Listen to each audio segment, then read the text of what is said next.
Hello, ignorant leftist here. So Joe Biden did it. He won the presidency. A lot of coping going on right now on the right.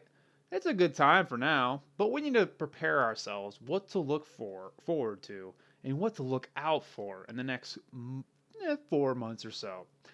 And here is John Kasich. I can't say his last name. Making it plain and simple what they're gonna be doing here in the next couple months. Now is the time for Democrats, and I believe Joe Biden will do this, to begin to listen to what the other half of the country has had to say. But we have to listen to what those folks, those Republicans all across this country has had to say.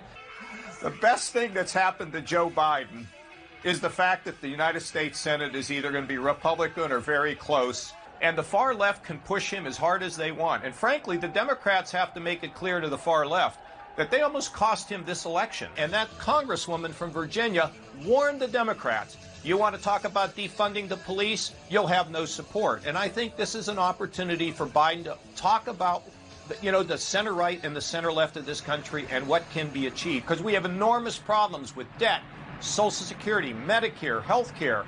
Little steps, little steps. One other thing, one Democrat. Well, there it is. Listen to Republicans and understand all sides. Do you think Republicans care what we think about? They don't care. In 2016, they won the trifecta and they pushed their agenda.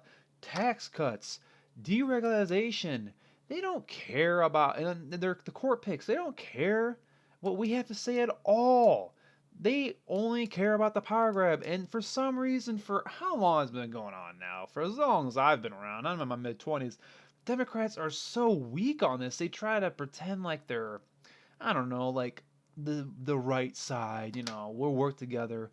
Republicans don't care. Republicans will always vote Republican. That's what they do. They fall in line. And this is proven with Trump. He was the most morally, at least publicly, despicable politician in modern U.S. history, and he got more people to vote for him in 2020 than 2016. He doesn't care. I mean, they don't care.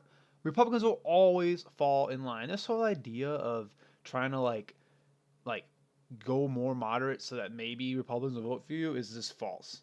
And progressivism loses? No, no, no, no, no, no.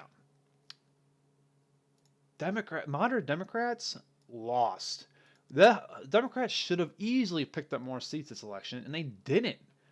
They didn't. They lost. I mean, and guess who won?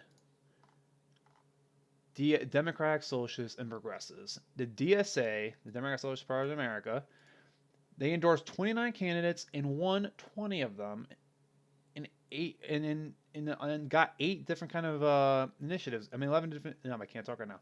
11 initiatives on the ballots. They won big. Now, if this Democrats somehow win the Senate with the two special runoffs going on in Georgia on January 5th, if they somehow win both of them and get the tie in the Senate with Harris being the tiebreaker, we can maybe get some stuff done. And if that happens, they have to listen to Democratic Socialists. They have to. We had the squad tripled. It was only like what 4, 5, 6. Now we got 20 or so. And with this House being such a small margin, they have to listen to us. And we should do the same thing that the Republicans did to us. We need to push our agenda because in the long run, they are very popular. Example, Medicare for all. 70% of Americans, according to a Fox exit poll, support it. I mean, these are popular ideas, and this is why progressives win and moderate Democrats don't. Because the whole moderate thing, no one cares. Left-wing populism is very, very popular in America.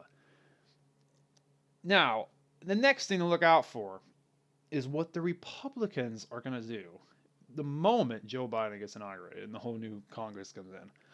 Things they're going to care about all of a sudden.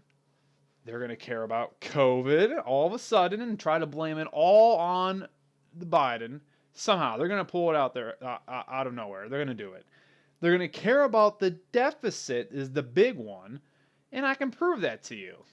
Before the election, Axios did an interview with Ted Cruz on the whole deficit and debt. Let's take a listen to what Cruz had to say about the last 4 years of the Republican Party not caring about the debt. One issue I haven't heard discussed at all this election, let alone this debate, is the debt and deficit. Yeah. Mick Mulvaney had a great quote. He said, when there's a Democrat in the White House, my party, boy, do we care about the deficit's the worst thing in the world when Barack Obama's president. But Donald Trump came in and, we're not so worried about that anymore. He's right, isn't he? So look, I'm very worried about the debt. And I'm worried about it under Trump.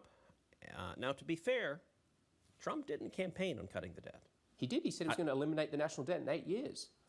He also said something, I'm the king of debt in 2016. Right. Trump has said from day one, look, he gets to decide his priorities, and they're not necessarily all my priorities. But here's the thing. The fact that I don't doubt your sincerity on this. You have been consistent.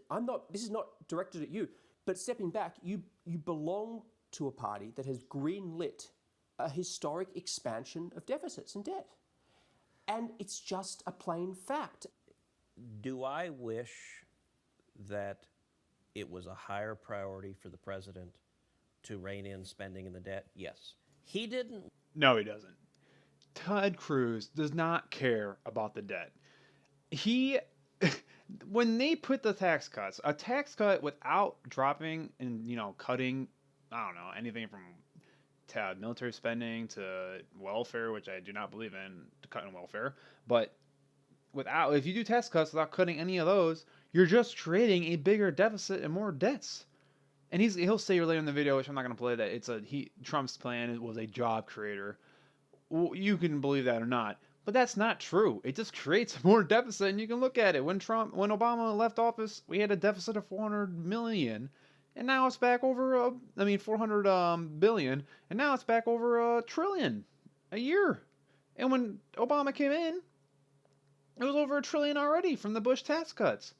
These people do not care about the deficit, and on a month after Biden takes over, they're going to smash this over and over again, caring about this. Do not fall for this. Call them out on it and bury it into them, and that they're just hypocrites.